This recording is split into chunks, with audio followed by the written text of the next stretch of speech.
So here we are at the end of the ladder. That's where we started. If you're afraid of heights, this is not for you.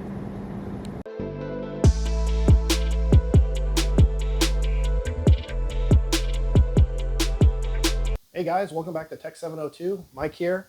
I mentioned last week that I wanted to get you guys outside the box and let's go see some stuff. So I decided to be kind of interesting to check out some of the technology firefighters use.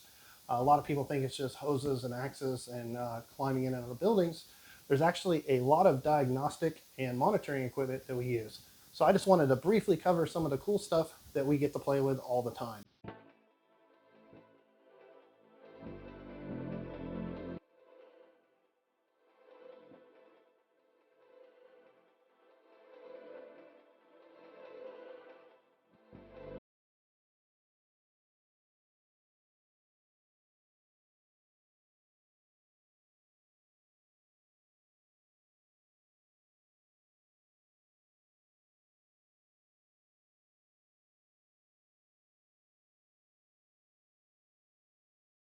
So what we have in front of us here is just SCBA, that's self-contained breathing apparatus.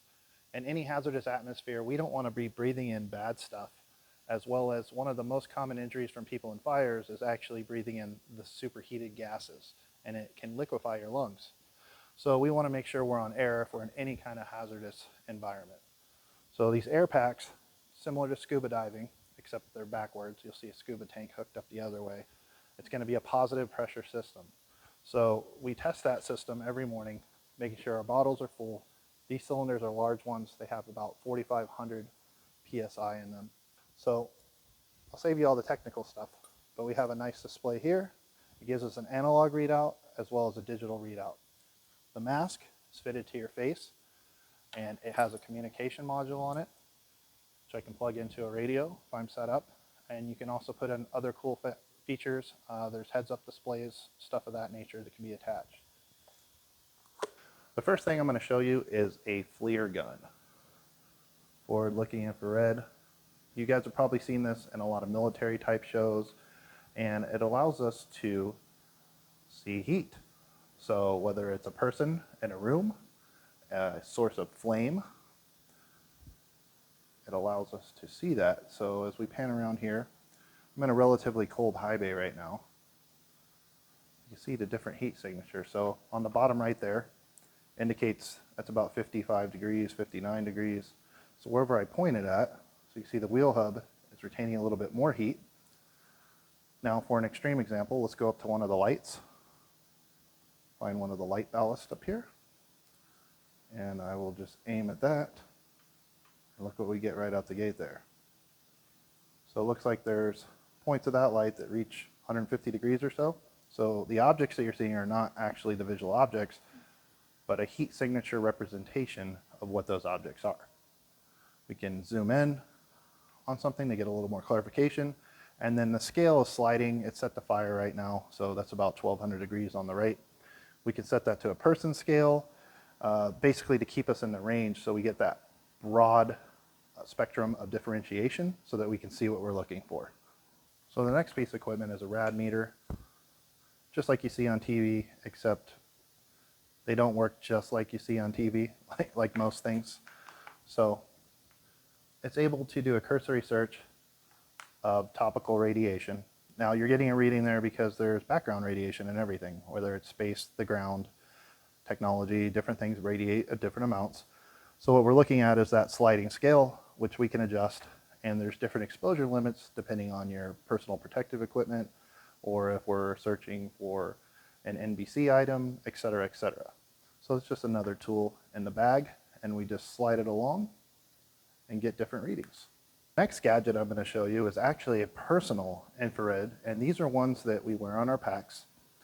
And what it allows us to do, it's the same thing as I showed you earlier, but this one has a couple of cool perks about it. So this is called survey mode, where you can clearly see a difference in color when I pointed at stuff. However, this one has a couple of cool little tricks up its sleeve.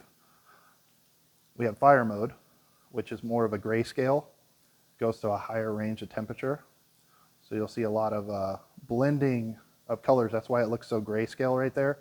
Something would be extremely white to indicate that it's hot and the fire itself to distinguish itself. So in survey mode, it's basically everything looks blurred together right now because we're relatively in the same temperature range. We have a color contrast mode. So this looks kind of like the Doppler maps that you see on weather channels and stuff, except we're using heat. So again, looking around the room, now I get if there was a person there. Any of you familiar with the Predator movies? A person would look just like that on there. So these are pretty cool. We wear these on our packs individually. The battery doesn't last as long. They're not as exact. But if I'm on the ground looking for somebody, it's great because you can't really see anything except about 2 inches in front of your face in a fire. So how many of you ever had a gas leak or smelled gas in your house? It's called a leakator. Looks like this. And essentially this is like, it functions just like a metal detector, except instead of metal, it's going to detect gases.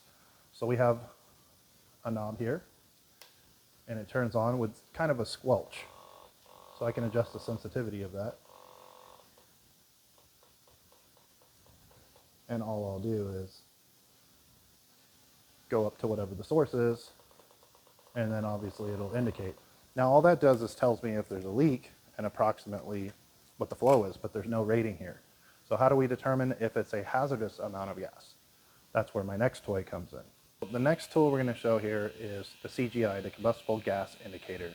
And this shows us monitoring for environments that can be hazardous for us. So you can see there oxygen 20.9%, which is standard. We have LELs, which is lower explosive limits, parts per million, etc. and so forth. And so we're able to detect different kinds of gases in here, the most common lethal ones, not every gas that there is, but most of the ones that we're going to encounter here. So as you can see there, it's asking if I'm okay, because if I had this on my person, I'm going to go ahead and hit yes, stop the sound.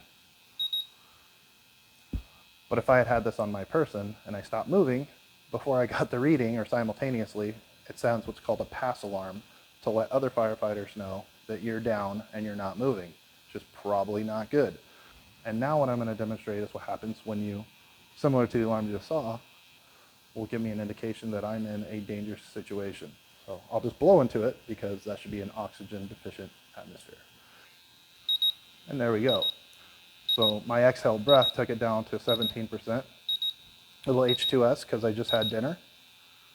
And now as it climbs back to a safe area. Finally, some of you may be familiar with the jaws of life. There are these huge cumbersome tools that we used to have to drag out, start a motorized engine, and drag around with us, and it's a pain in the butt. Now we have electric models, so technology is affecting even rescue and extrication. They're self-contained with batteries that can be changed out on scene. We don't have to breathe in a bunch of diesel exhaust, and they're just as effective. That's just some of the items that we use every day in firefighting. Obviously, there's a lot more stuff involved with hazardous materials, confined spaces, stuff like that. If you guys have any questions, please put in the comments below or hit me up on Twitter. I'd be happy to either try to make a video on it, or at the very least, I can answer your questions. So I appreciate your time today. Make sure you like and subscribe if you like what you see, or if you have suggestions on future videos, throw them down in the comments. You guys have a great weekend.